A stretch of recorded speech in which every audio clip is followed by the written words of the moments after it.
Well, if the proposed border deal does pass in Congress, it will extend the special immigrant visa program for Afghans who worked with the US government during the war in Afghanistan, and also provide a pathway to citizenship for Afghans who are living temporarily in the US under a humanitarian parole program.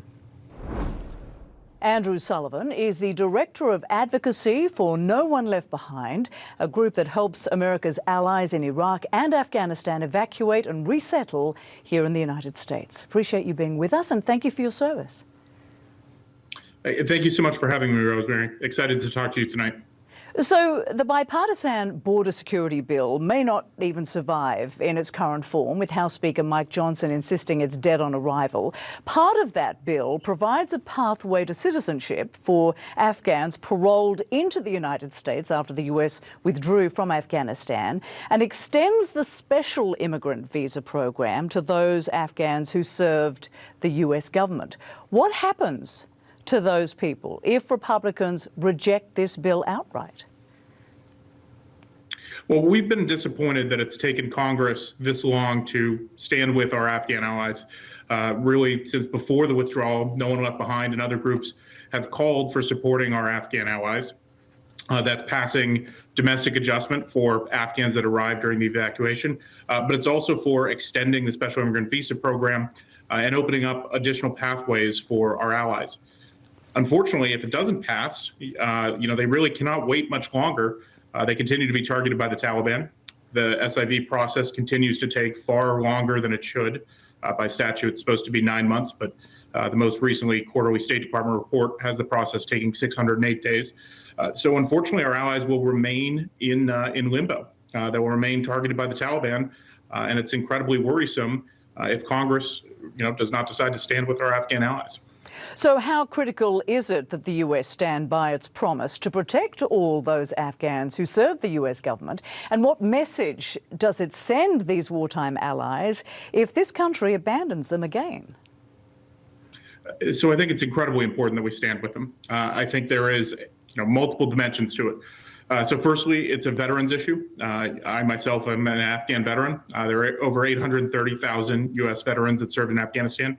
Many of them are suffering from moral injury because we've not stood with our Afghan allies, our brothers and sisters in arms.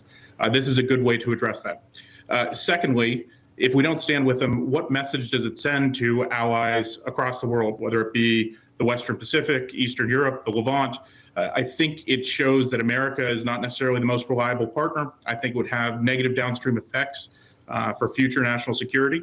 And then lastly, quite frankly, it's just the right thing to do. I mean, America is a nation that keeps its promise. We have a moral obligation.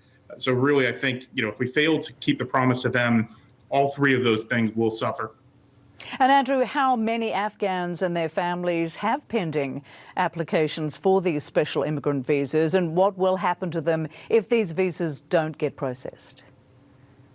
Yeah, Rosemary, unfortunately, the scope of the problem is still incredible.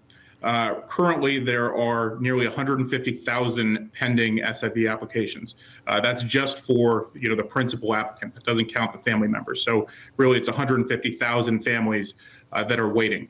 If we can't improve the SIV process, they're going to continue to languish. Afghanistan is facing really dire economic conditions.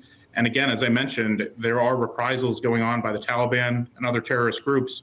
So every day that we don't improve the program is another day that those families are at serious risk.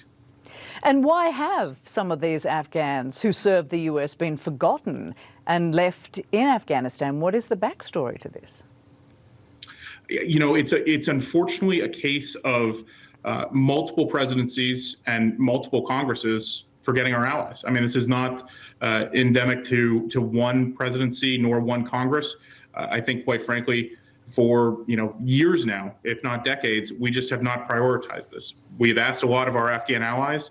They've stood bravely next to us, shoulder to shoulder, in combat operations and in our diplomatic activities. And unfortunately, across administrations and multiple Congresses, we just have failed to live up to our American promise to them. Andrew Sullivan, we appreciate your work and you joining us. Thank you. Thank you, Rosemary.